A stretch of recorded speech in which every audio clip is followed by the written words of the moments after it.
Now, the greatest radio shows of all time.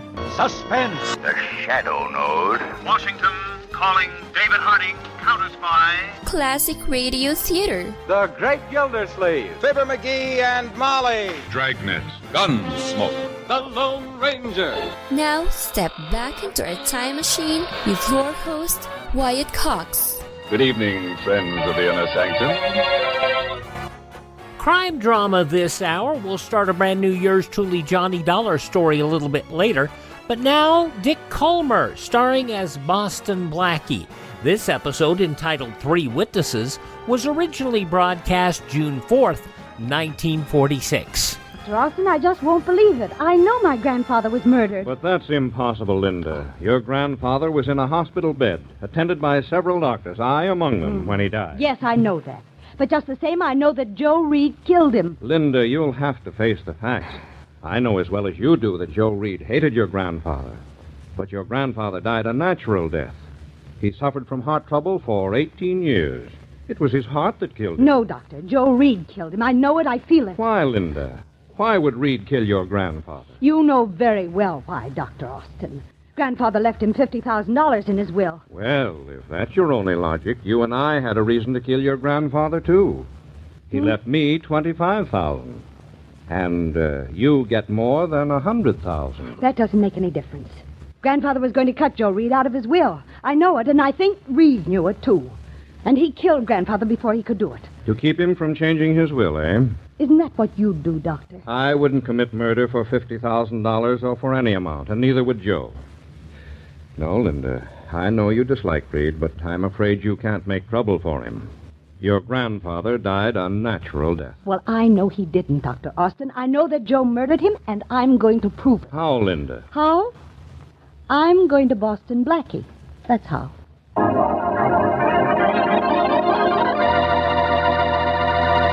Now, on to Dick Kollmar as Boston-Blackie. Enemy to those who make him an enemy. Friend to those who have no friend.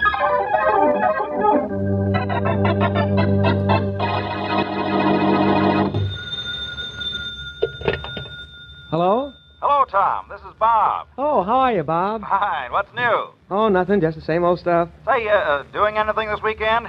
No, I don't think so. Oh, yes, Mrs. Van Grifton. Oh, no, not that. Yeah. Wants me to go up to her country home for the weekend, but Oh, brother. I think I'll have a much better time at the... Yeah? No. Hello? Who are you? Hello, Tom. Put down that knife. Hello? Tom! Hey,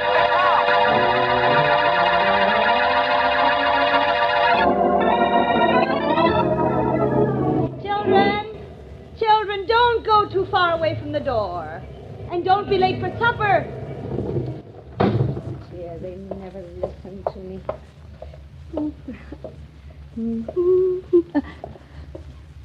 Where did you come from? Oh, who are you? No, put down that knife.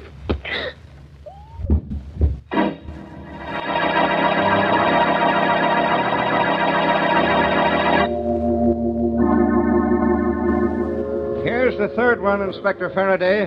Lying right here on the dock where Patrolman Murphy found him. The third one in 5 hours. And all with a 10-cent store kitchen knife stuck in him. Rollins, we've got a madman on the loose. Yeah, killing for the fun of it. This has got me, no kidding. First Tom Marshall, one of the richest men in town, then that housewife out in Green Meadows, and now this bum at the waterfront. And bum is about the only identification we have on this one, Inspector. Don't know who he is, huh? No identification. Now, take him to the morgue.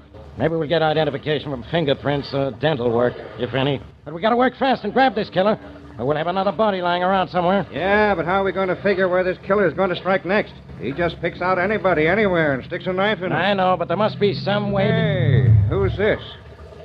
You might know who it is. Blackie, what are you doing here? Looking for you. It looks as if my mission is accomplished. Hey, what do you got here? What does it look like? Stabbed, huh? No, strangled. The knife in his chest is just for effect. Beat it, will you? I got enough trouble.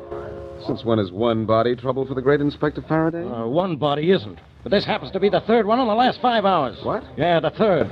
And all killed in the same way. By the same type of instrument. A 10-cent store kitchen knife. All here at the waterfront, of course?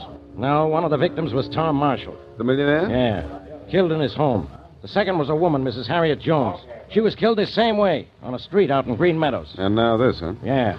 This one we can't even identify. You've got a problem worse than mine. I'll say I have. And don't make it any better. Stay out of it. Stay out of it, old Faraday. How can I? 3 absolutely unrelated people killed the same way in 3 different parts of town. Tell you what, let's do. This is going to be good. I'll take this case and you take mine. I'm trying to prove murder in the case of an old man who died of heart trouble in the hospital. Look, will you quit bothering me with child's play? Child's play is awfully consistent with your mentality. Look, you get out of my sight and stay out. I've got a madman on the loose. I don't want you bothering me till I get him on the books.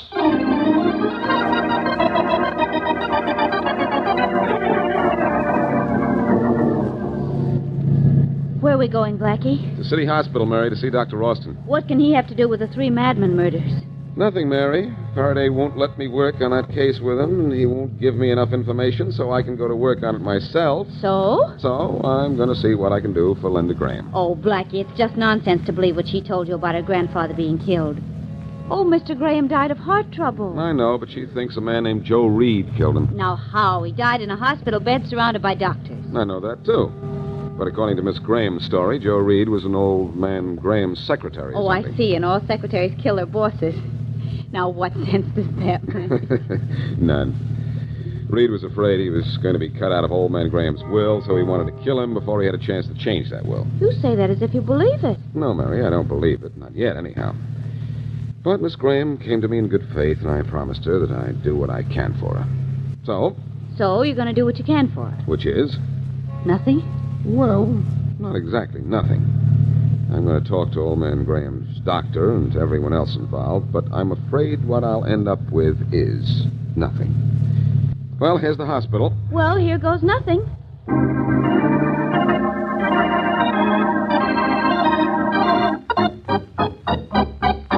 Dr. Austin? Yes, I'm Dr. Austin. I'm Boston-blackie, Doctor. How do you do?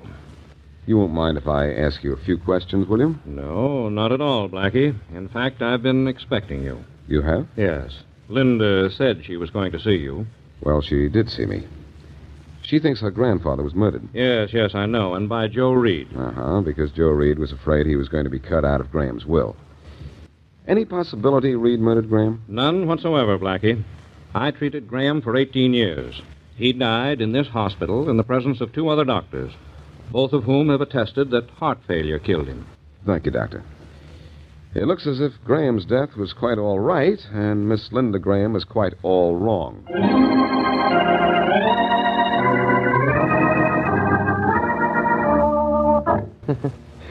For a pretty girl, you're awfully stupid, Miss Graham. Or is there a lot of truth in the expression beautiful but dumb? I don't know how you have the nerve to talk to me, Mr. Reed. I didn't want to talk to you, Miss Graham. You wanted to talk to me. This is my apartment, you know. And why do you even have an apartment? Because my grandfather was too kind to fire you, even after you had robbed him. I robbed your grandfather? Then why wasn't I sent to jail? Mr. Reed, you know very well why you weren't. Grandfather wouldn't prosecute. No, of course not, because he had no proof. Just as you have no proof that your grandfather died of anything but a bad heart. You killed him, didn't you? My dear Miss Graham, your grandfather's death is a matter of medical record. He was an old man who had suffered for many years from an ailing heart. His heart just stopped beating. But you wanted him to die, didn't you? I'm $50,000 richer. And I like his money much better than I liked him. But you knew he was going to cut you out of his will, didn't you? No. Did you? Yes, I did. He told me so 2 weeks ago, and he told you. That's why you killed him. My dear Miss Graham, must even the simplest of facts be explained to you? A heart attack killed your grandfather. No, Mr. Reed, you killed him. I don't know how, but I'm going to find out, and I'm going to prove it. Miss Graham, I'd advise you to let matters stand as they are. Stay away from me. I'd like to be amused by your accusations, Miss Graham. But your insistence is beginning to bore me. And I hate to be bored. Now get out. I'll help you. Here. Oh, let go. Come, Oh, Miss Graham. please, It's not let that go. bad. Let go, please. I think I will teach you to learn. Teacher Reed. Who are you? Blackie. Blackie, I'm so glad you're here. That makes 2 of us. But I'm afraid Mr. Reed isn't going to make that unanimous. Blackie. Boston-blackie, I suppose. Well, both of you get out of here. What's the matter, Reed? Want to be alone? Yes. Will you settle for being half alone? What do you mean? Miss Graham, will you step out for a while, please? My car is parked down in front. You want me to leave? Well, maybe, you'd better stay, Miss Graham. Changed your mind awfully fast, didn't you, Reed? Too bad you didn't change mine. Go ahead, Miss Graham. Wait for me in my car. All right, Blackie, if you say so. I'll wait there. Reed was teaching you something a minute ago, Miss Graham. Now he's going to take a lesson from the professor. I won't be long. He looks like a good student. I'll wait for you, Blackie. Now, Reed, there's only one thing I have to say to you, and that's... Hey, what did you hit me for, Blackie? I haven't done anything to you. That little tap was for not knowing how to talk to a lady. This one is for twisting her arm a few minutes ago. Hey, don't hit me again. Get up, you rat. I don't trust you. You're liable to crawl in your hole in the wall. Get up. You've got no right to come here and hit me. The police would like to know go to that the police, will you? Maybe I ought to let you have one in advance in case you do. No, don't. Now, please don't. I won't go to them. I won't go near them. Reed, I didn't know why I didn't like you when I walked in here. I still don't know. Huh. But I kind of like not liking you. It, sort of makes me a nicer guy. Now, why don't you leave me alone, Blackie? I never interfered with you. You know, Miss Graham had an idea. You were responsible for her grandfather's death. He died of... I know. He died of heart failure. Yeah. Her idea is that perhaps you didn't actually kill him, but you were responsible for something phony somewhere along the line. And after seeing you, I don't doubt it. Now, let me alone, Blackie. Please, let me alone. Sure, I'll let you alone. Only you've given me some cause for thought. You're so exact, so precise. Your clothes, they're just so. I wonder how your etiquette is. I wonder if you know the proper way to, let's say, hold a knife.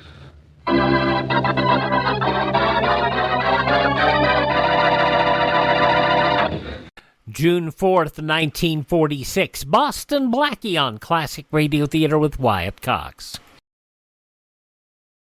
Classic Radio Theater with Wyatt Cox on your favorite station. Dick Kollmar, probably best known for his Broadway work and also for the morning show he did in New York City on WOR along with his wife, newspaper columnist and panelist on What's My Line, Dorothy Kilgallen. Yes, he and Dorothy Kilgallen were married. Now more of Boston-Blackie, June 4th, 1946.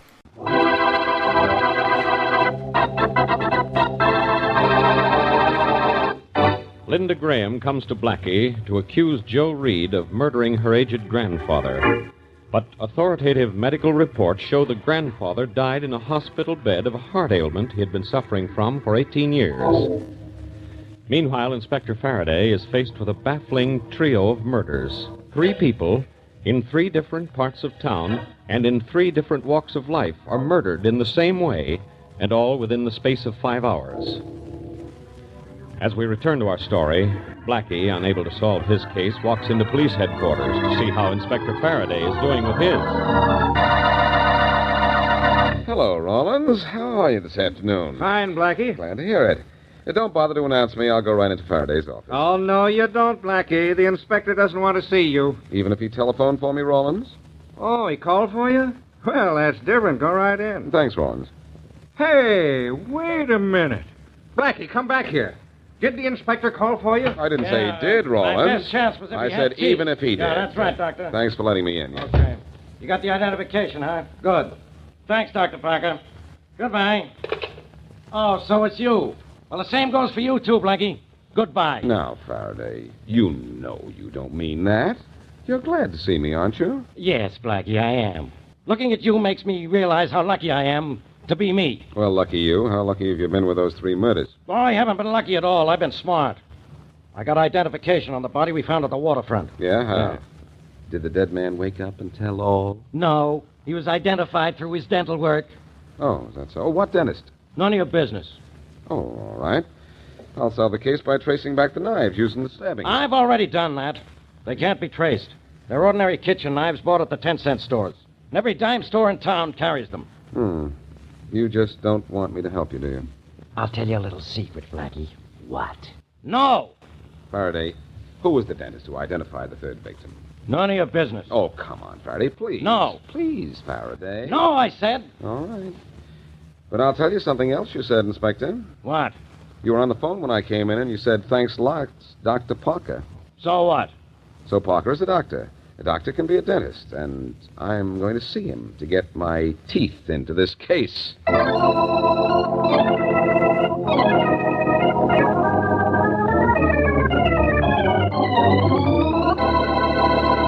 Yes, Blackie, I identified the dental work for Inspector Faraday.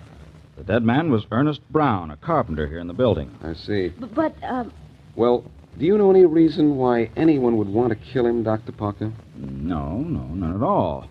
But I will tell you something. I was about to call the police when you came in. Mrs. Harriet Jones, the madman's second victim, was also a patient of mine. What? Yes, Miss Wesley.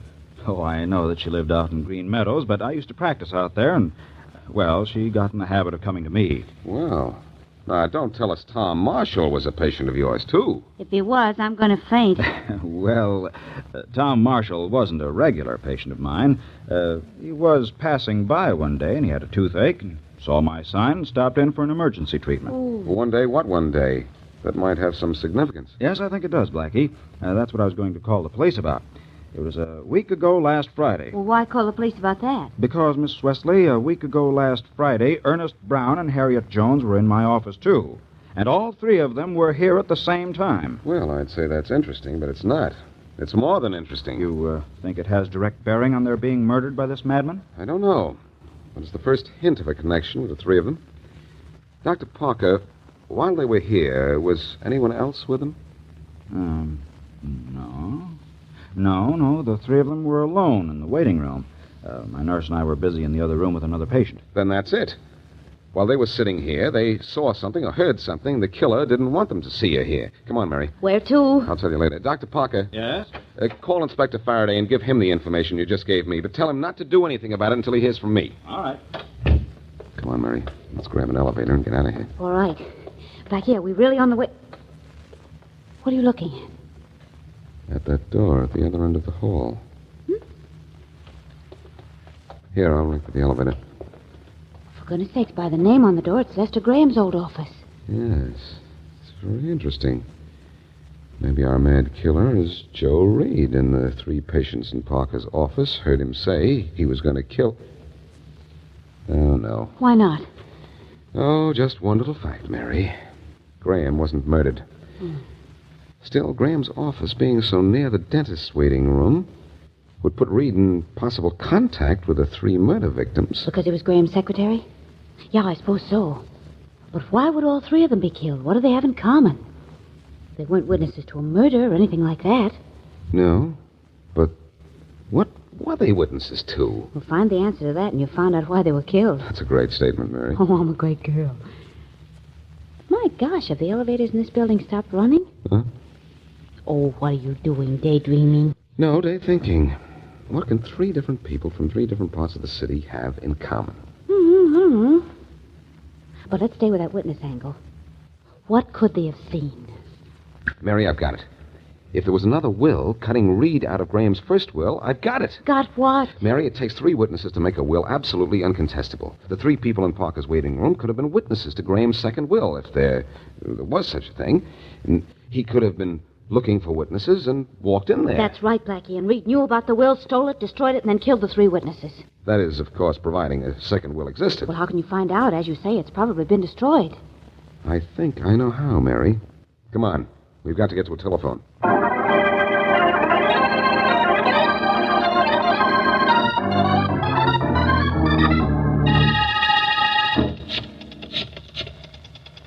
Who are you calling, Blackie? Joe Reed, Mary. And here's hoping he doesn't call my bluff. Here's hoping, too. Here's bluffing. Hello? Joe Reed? Yes? This is Dr. Parker. Who? Dr. Lester Parker, the dentist. I don't think I know you, do I? No, we've never met, but I think we should meet, and soon. Why? I know something I think you should know. What's that? I know why those three people were knifed to death yesterday afternoon. Oh, really? Well, what about it? I think maybe we'd better have a little talk. About what? About why those three people were killed. Look, I don't know what you're talking about. But I do. It's old man Graham's will. The three murdered people were witnesses to it. But I was too, in a way. I just didn't have time to sign my name to it. So? So I saw what was in the will, accidentally, of course. It seems you were cut off without a cent. Now, isn't that interesting? It is to me. It didn't mean anything to me then, but it does now. See me in my office at 10 o'clock tonight, and I'll tell you how much. June 4th, 1946. Dick Kollmar as Boston Blackie on Classic Radio Theater with Wyatt Cox. The conclusion follows these important messages from your favorite radio station.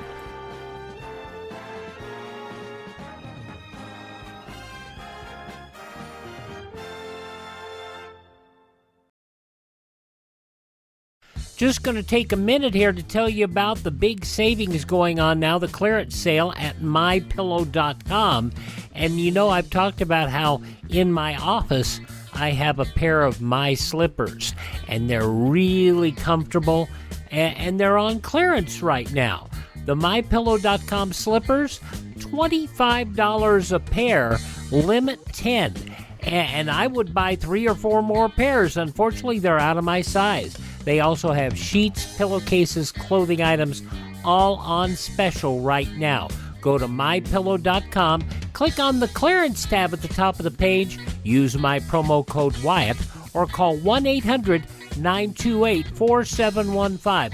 Limited sizes remaining in the MyPillow slippers, limited colors on other items. mypillow.com, clearance tab, promo code Wyatt, 1-800-928-4715.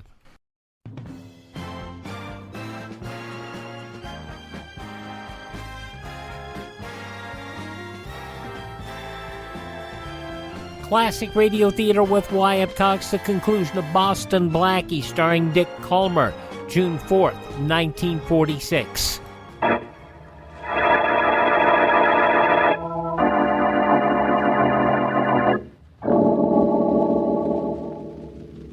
Is there only one entrance to this office of yours, Dr. Parker? Yes, Blackie. Just the door to the reception room here. Yeah, well, that's good. He won't sneak up behind us, huh? No, if he shows up at all, which I'm beginning to doubt. It's 10 after 10 already, and not a sign of him. Maybe your trick isn't going to work. Maybe Reed isn't a murderer. But it won't be your fault if I can't prove anything. You're a brave guy to go through with this, Doctor. If Reed's the man we're after, he's a dangerous killer. Blackie. We simply... The elevator door just opened. Good now. Shh. Stay back from the door. Don't worry, I'm back. He's coming down the hall. Yeah, I hear him. Take him into your office when he gets in, but leave the door open so I can hear. I'll get back at this desk now. He's just outside the door now. Good luck. Thanks. Hello, Blackie. You here? Oh, Faraday. Blackie, what are you doing hiding in the dark? Not trying to hide from you, Inspector. Turn on the lights, Dr. Parker. All right. I'm afraid our trick didn't work. What trick? And what was Miss Wesley's idea of telling me you were in danger? Skip it. Inspector, you know Dr. Parker. Yes, we've met. Sure.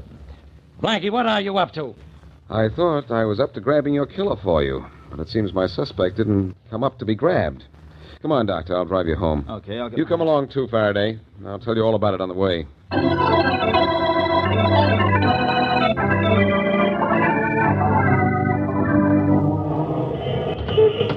Well, thanks for the lift home, Blackie. It's all right, Doctor. Glad to do it. Thanks for helping me try to catch Reed. Well, looks as if he was either not gullible or too smart for us, though. It doesn't take much to be too smart for Blackie. Now, Faraday, is that nice? No, just true, that's all. Good night, Inspector. Good night. Night, Blackie. Night, Parker.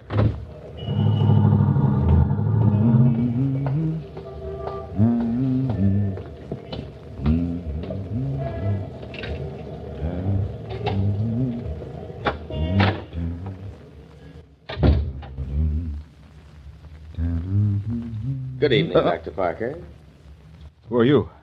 You ought to know, Dr. Parker. You said you wanted to see me tonight in your office at 10 o'clock. You're Joe Reed. Marvelous deduction. Sorry I couldn't keep my appointment with you at your office, but it seemed so unwise. I don't like traps. Traps? Do I look like a fool, Dr. Parker? Oh, I see. You were afraid the police might be waiting in my office with me, eh? Yes. Do I look like a fool, Mr. Reed? Look, I can make a great deal of money keeping the police away from you. You can? Yes, as much as you can afford to pay. What makes you think so? What I know about you, old man Graham's second will, and the 3 people killed by what the police think is a madman. You think I killed them? I know you did. But I think we can come to an understanding. If... What are you talking about? About keeping my mouth shut if you keep your wallet open. How do I know you haven't already gone to the police? I wouldn't be talking money if I had. Yeah? Oh, believe me, you're quite safe, so far. No one else knows about Graham's second will, the one you probably destroyed. No one but me. Nobody knows, huh? Only the 2 of us. I'd be a lot safer if there were only one of us, wouldn't I? Now, look here. You look here, and you'll see a gun in my hand, a nice, well-loaded gun. Too bad you kept this to yourself, Doctor, because that gives me a reason for killing you. You don't care how many people you kill, do you? No, one more or less won't make any difference. It's worth a lot to me. Yes, $50,000. Yeah, and I had a lot of time and effort. I had to wait till old man Graham died a natural death before I started. But when you're out of the way, I'll be safe. The second will's destroyed, the witnesses are dead, and soon you will be, too. You wouldn't be so smug if you just looked behind you, Reed. Think I'd fall for that one? You're crazy. Glad you didn't, Reed. Well, I hope he's got a hard head. Nice work, Blackie. Nice work yourself, Parker. You couldn't have talked to Reed any better if we'd rehearsed for 10 hours. Well, Parker? Yes? Did Reed outsmart me as much as you thought? No, I guess he didn't, Blackie. When he didn't show up at your office, I guessed he'd be smart enough to come here to your home. So we ducked back in here through a window. Yep. I guess you could say we came through, huh? It's funny how I knew Joe was guilty, Faraday. He irritated me. Every time I saw Reed, I saw red.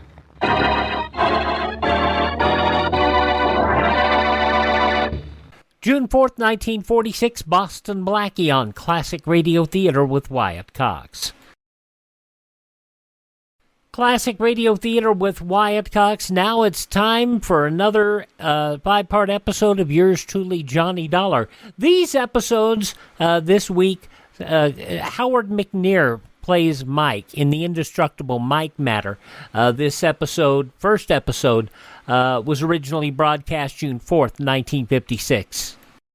From Hollywood, it's time now for... Johnny Dollar. Pat McCracken, Johnny, Universal Adjustment Bureau. Oh, no. How are you, boy? Terrible. Goodbye. Huh? Johnny, what's the matter? Well, the last one you handed me was that phony spiritualist case, and it's still haunting me. Before that, it was Laird Douglas of Heatherskull. Oh, you made money on him, didn't you? Yeah. I nearly lost my mind. Well, all right, I've got one for you now that'll surely make you lose your mind. Johnny, come on over, huh? Okay.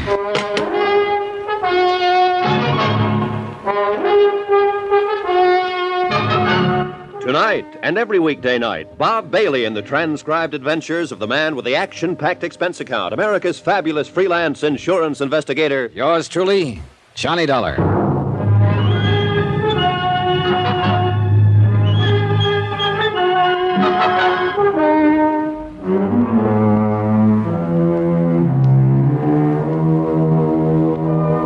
Expense account submitted by Special Investigator Johnny Dollar to the Lakeside Life and Casualty Insurance Company. Following is an accounting of expenditures during my investigation of the Indestructible Mike Matter. Expense account item 1, 80 cents. Cab fare from my apartment to the office of Pat McCracken at Universal Adjustment Bureau. Every one of the cases Pat had handed me lately had been rough. And if it weren't for the loot involved, which is to say Pat never really cracked down on my expense accounts... Well, after all, I didn't have any other cases pending, so... Hi, Johnny. Hey, you're looking great. Sit down, huh? Cigarette? Or would you like a drink? Well, how are you, boy? Okay, Pat, let's have it. This one must really be bad. Why, Johnny, what makes you say a thing like that? You sure you wouldn't like just one little one? No, thanks. Right. Now, come on, let's get to the point. What are you trying to get out of paying off on this time? You want the truth, Johnny? Nothing. Nothing at all. Just a favor for a friend of mine down in New York. Yeah, who? I want you to go down and see Peter Branson. Branson? Any relation to that worry ward Harry Branson of Philly Mutual? Well, his brother. Whoops. Get yourself another boy, Pat. No, Johnny, he's as different from Harry as day is from night. Well, he'd better be. That literal-minded stick-in-the-mud Harry nearly drove me crazy on those 2 cases I handled for him. Pete is different as day is from night, honest. Now, will you see him? Expense account item 2, 21 even, train fare and all the incidentals I could think of, Hartford to New York. Item 3, 55 cents, taxi from Grand Central to Peter Branson's Lakeside Life and Casualty offices at 500 Fifth Avenue, where my worst fears were justified. That is correct, Mr. Dollar. I am not only Harry's brother. Don't tell me. You're his twin. Why, yes. How could you have guessed it? Oh, but now, wait a minute. Did you say you took a taxi for the 3 blocks over from the station? Yep. At least that's what goes on the expense account. Oh, dear, my brother was right. You are expensive, and yet he seems to have the utmost confidence in your abilities. Yeah, but now the amazing way in which you settled that Harry, case... Pete. Yes? What's the case that's bothering you? Isn't that interesting? I don't know yet. Tell me about it. I mean, you're starting to call me Harry because of my twin. Oh, yeah. Better tell me about the case. You know, a great many of our mutual friends... What? Oh, yes, of course. Michael Jeremiah Flynn, a terribly serious matter. If this sort of thing ever gets out of hand... Who's Flynn? John, he is a bum. Aren't we all? A regular, typical movie-type version of a Bowery bum. So? And unfortunately, he holds a $50,000 policy. Well, he must have seen better days to carry that much insurance. Never, I'm sure of it. No human being could degenerate to such a state in a mere 47 years. And he looks and sounds like 67. Also, by the way, his policy is only 2 months old. Well, what's happened? Somebody knocked him off? No, but I am sure somebody is going to.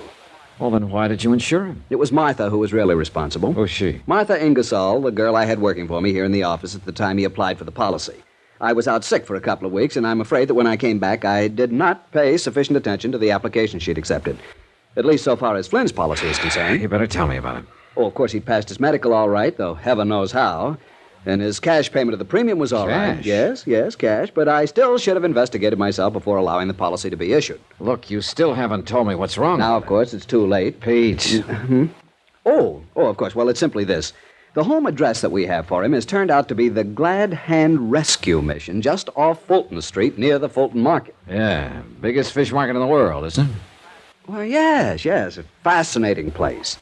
Ships loaded with fish from all the 7 seas, colorful characters speaking a dozen different tongues. Yeah, well, I'm sorry I interrupted what you were saying about that's Michael. all right. That's all right. I'm quite a connoisseur of seafood, you know. Real epicure, if I do say so.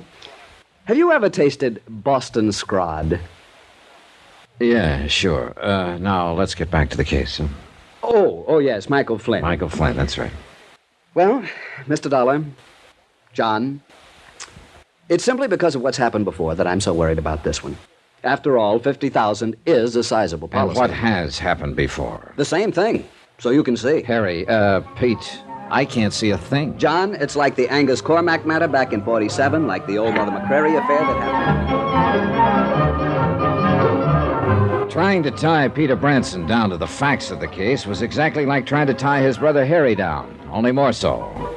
I had to keep reminding myself that all of Harry's assignments had paid off handsomely for me, and keep hoping the same would be true of his brother.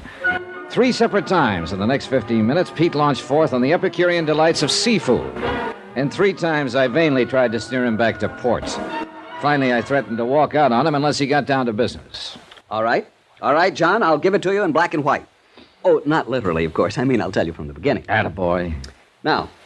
4 times within the past few years, this very same sort of policy has been issued. To some penniless, worthless bum. Yes, and everything has indicated fraud. How do you mean? In only one case were the police able to prove anything, the case of Maggie Dolly Varden Smith. Oh, yeah. Seems to me I remember that. Some racketeer, ex-bootlegger. Correct. Candy Kid Schultz. Yeah, he insured the old derelict for $20,000, $30,000, had himself named beneficiary. That is correct, and then he had old Maggie murdered.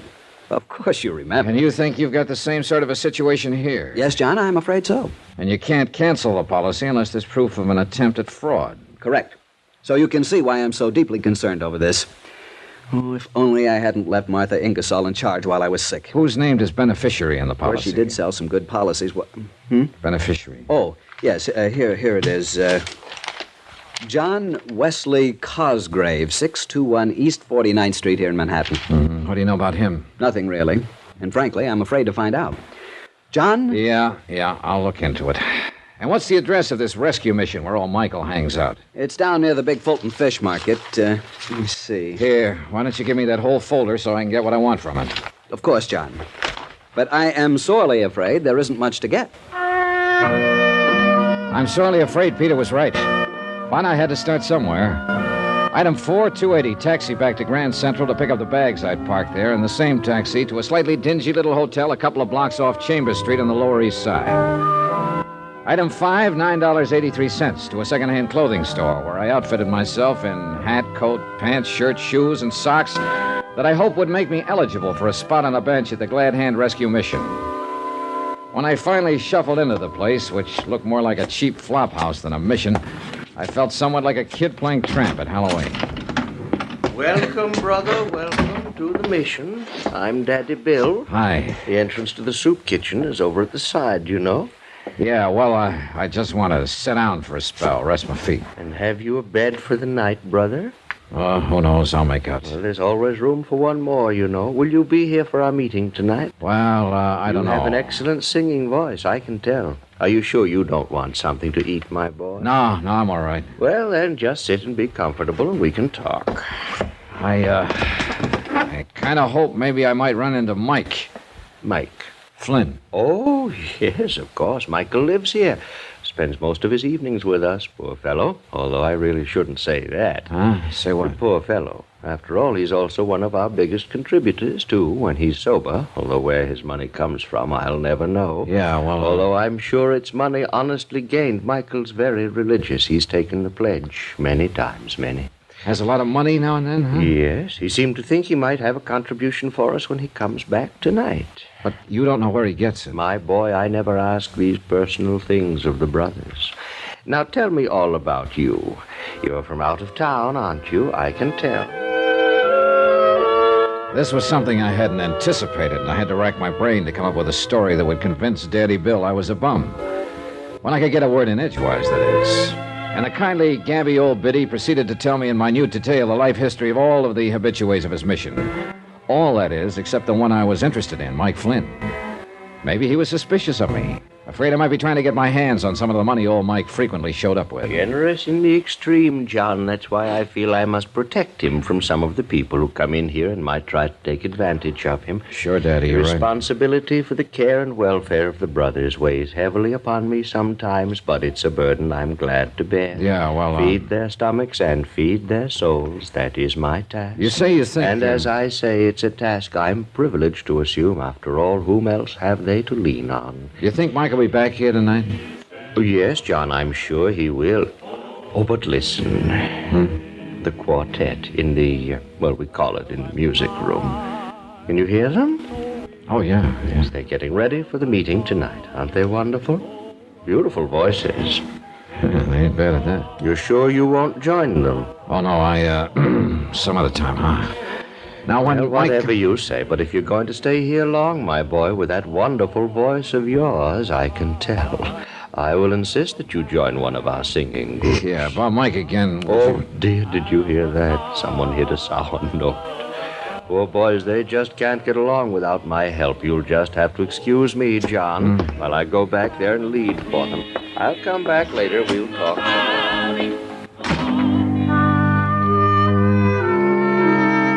I don't know whether it was the overuse of steam heat in the battered old assembly hall of the mission, or having listened to 2 solid hours of Daddy Bill's talk about his boys. Whatever it was, I was tired. And since I had nothing better to do than wait for Mike Flynn to show up, I stretched out on one of the hard benches and closed my eyes. How long I slept, I haven't the least idea. I'd managed to conjure up a mighty sweet dream, too. Bill! What? Daddy, Bill! What? What?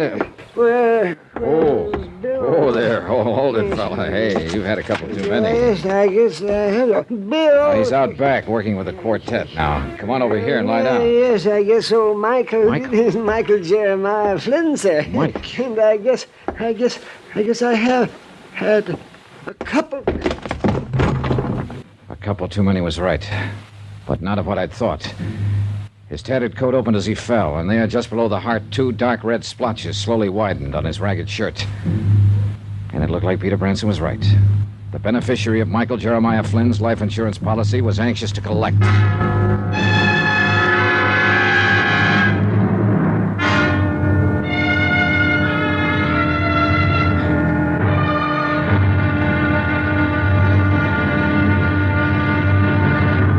Now, here's our star to tell you about tomorrow's intriguing episode of this week's story. Tomorrow there's proof that life is a very tenacious thing, even in the broken body of a Bowery bum.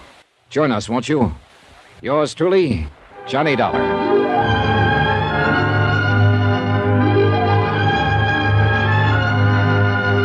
Yours truly, Johnny Dollar, starring Bob Bailey, is transcribed in Hollywood. It is produced and directed by Jack Johnstone, who also wrote tonight's story. Be sure to join us tomorrow night, same time and station, for the next exciting episode of Yours truly, Johnny Dollar. Roy Rowan speaking.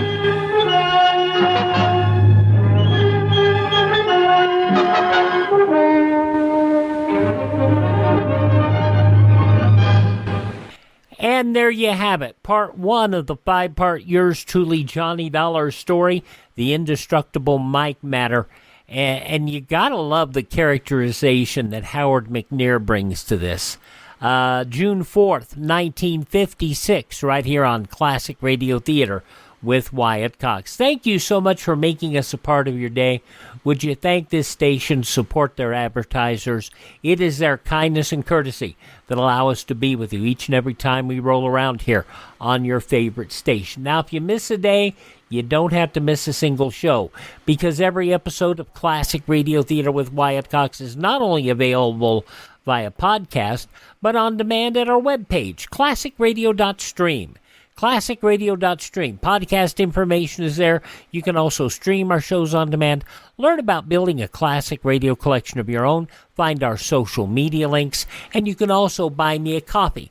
The Buy Me a Coffee money goes toward bringing us purchasing additional classic radio collections to bring to you here and to maintain our distribution channels. That's all at classicradio.stream. Thanks for tuning in. Tell all your friends the greatest radio shows of all time are right here at this spot on the dial. Classic Radio Theater with Wyatt Cox on your favorite radio station.